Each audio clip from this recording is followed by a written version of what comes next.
جو طلبہ مدارس سے فارغ ہوتے ہیں، فراغت کے بعد ہر طالب علم امام، خطیب یا مصنف یا علمی کام کرنے والا کوئی مدرس نہیں ہوتا، بلکہ زیادہ تر نہیں ہوتے۔ لیکن الحمدللہ مدرسے سے فارغ ہونے کے بعد کم از کم وہ خود دین کا ایک فہم اور دین کا ایک علم اس کے پاس، اس کے سینے میں اللہ نے رکھا ہوا ہوتا ہے، اور یہ بہت بڑی نعمت ہے۔ کچھ لوگ اس کو بھی بڑی ناشکری سے دیکھتے یا حقارت کی نگاہوں سے دیکھتے ہیں کہ ان کو آتا کیا ہے، مدرسے میں پڑھا ہے۔ تو بہرحال وہ اپنے اندر ایک علم کا ایک سمندر ان کے پاس ہے، وہ کم از کم اور کچھ نہ صحیح اپنے ذات کو اللہ تبارک و تعالیٰ کی صحیح عبودیت میں لگا سکتے ہیں، پھر وہ اپنے خاندان میں بھی کام کرتے ہیں۔ استاد جی، ایسے طلبہ کے لیے آپ کی کیا نصیحت ہے کہ ایسے طلبہ مدارس سے فراغت کے بعد ان کو کس طرف توجہ کرنی چاہیے؟ اس لیے کہ وہ کسی مسجد کے ساتھ اس طرح سے منسلک نہیں ہو سکتے، کسی ادارے کے ساتھ اس طرح سے منسلک نہیں ہو سکتے، کیونکہ امامت، خطابت یا تدریس کی ان کے اندر خوبیاں نہیں پائی جاتی اس طرح سے۔ تو وہ ان میں سے کچھ ایسے ہیں کہ جو بالکل ہی کاروبار کی طرف چلے جاتے ہیں، اس کی وجہ سے ان کی علمی کمزوریاں بڑھ جاتی ہیں۔ تو کوئی ایسا درمیانی راستہ ہے ایسے بچوں کے لیے، ایسے فارغ التحصیل طلباء کے لیے آپ بتائیے کہ وہ کیا کریں؟ پہلی تو بات یہ ہے کہ جتنے بھی ادارے قائم ہیں، دینی تعلیمی ادارے، ان کا بنیادی مقصد ایسے رجال کار تیار کرنے ہیں جو دین کی دعوت دیں۔ ہمارا اولین مقصد نصب العین مدارس کا وہ یہی ہے کہ ہم دین کی ترویج کریں، اس کی تبلیغ کا کام کریں، لوگوں تک دین صحیح پہنچائیں، یہ کام ہے ہمارا۔ ہمارے پاس جو بھی لوگ آتے ہیں ان پر مدرسہ جو خرچ کرتا ہے وہ لوگوں کا دیا ہوا ہی ہوتا ہے، اور لوگ اس نیت سے ہی دیتے ہیں کہ ایسے لوگ آپ تیار کریں جو دین کی خدمت کر سکیں۔ ہماری اولین ترجیح یہ ہے۔ اس لیے وہ لوگ جو پڑھتے ہیں نا، انہیں اپنی دوران تعلیم یہ صلاحیت پیدا کرنی چاہیے۔ پہلی بات تو میں طلبہ سے کہوں گا، اگر وہ نہیں کرتا ہے تو میں سمجھتا ہوں یہ اس کی بہت بڑی کوتاہی ہے، اس نے یعنی حق ادا نہیں کیا ہے، اور وہ اللہ کا بندہ یعنی وقت ضائع کر کے چلا گیا۔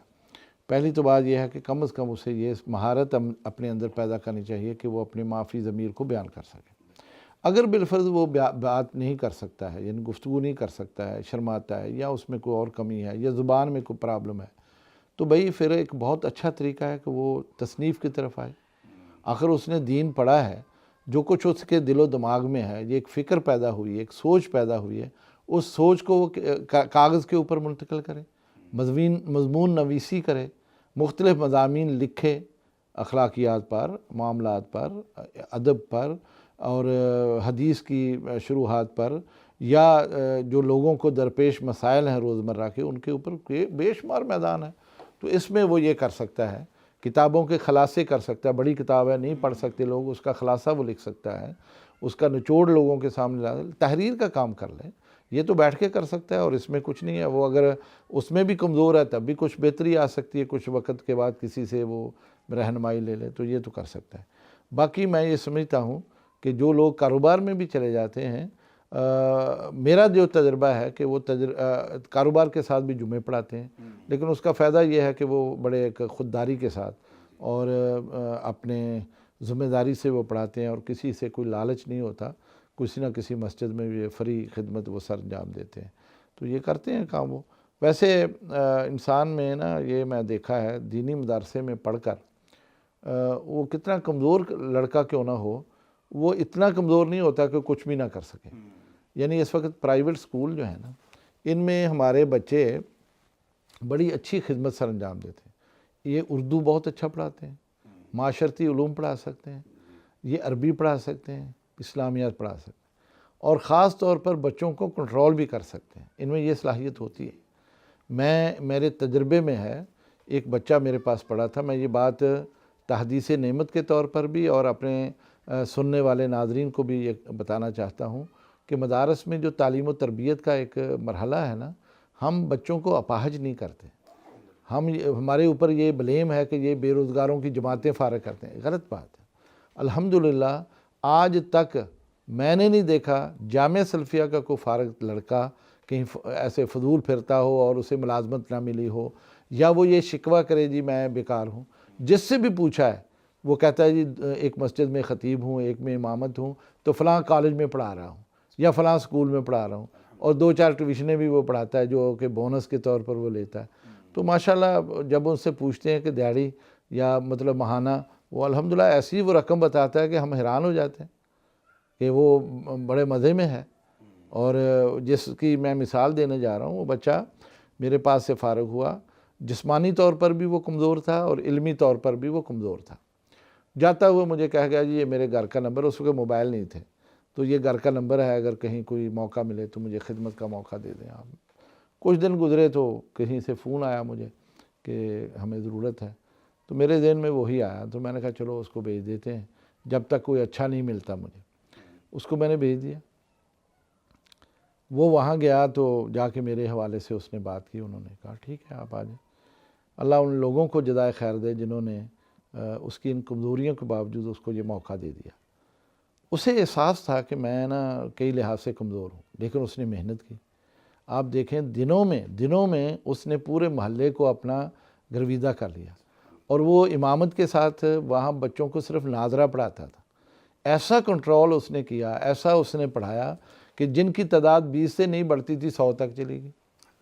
اچھا وہ بچے جن سے گھر والے تنگ تھے کہ یہ پڑھتے نہیں ہیں، اس نے ان کو سیدھا کر دیا، عربی ان کو یعنی قرآن حکیم پڑھا دیا، دعائیں سکھا دی۔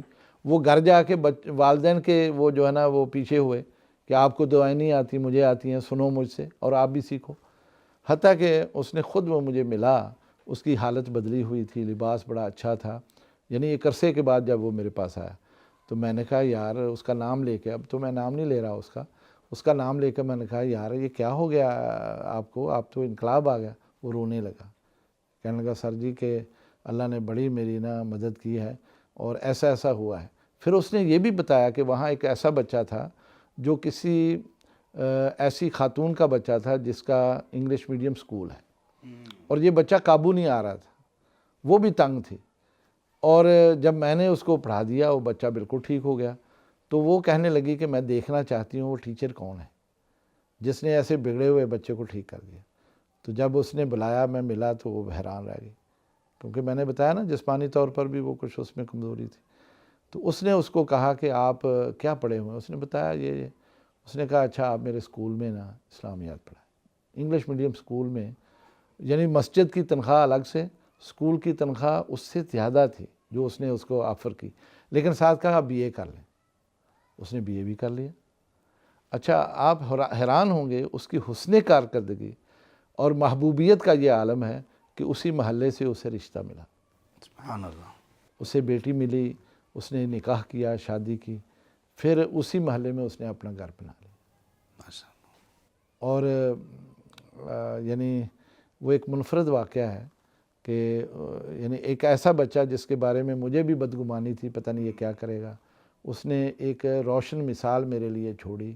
آج میں کئی جگہ اس کی یہ مثال دیتا ہوں کہ یہ مت سوچیں کہ مدرسے کا پڑھا ہوا آدمی کتنا بھی کمزور کیوں نہ ہو، اس میں کم از کم یہ صلاحیت، اسے موقع ملنا چاہیے۔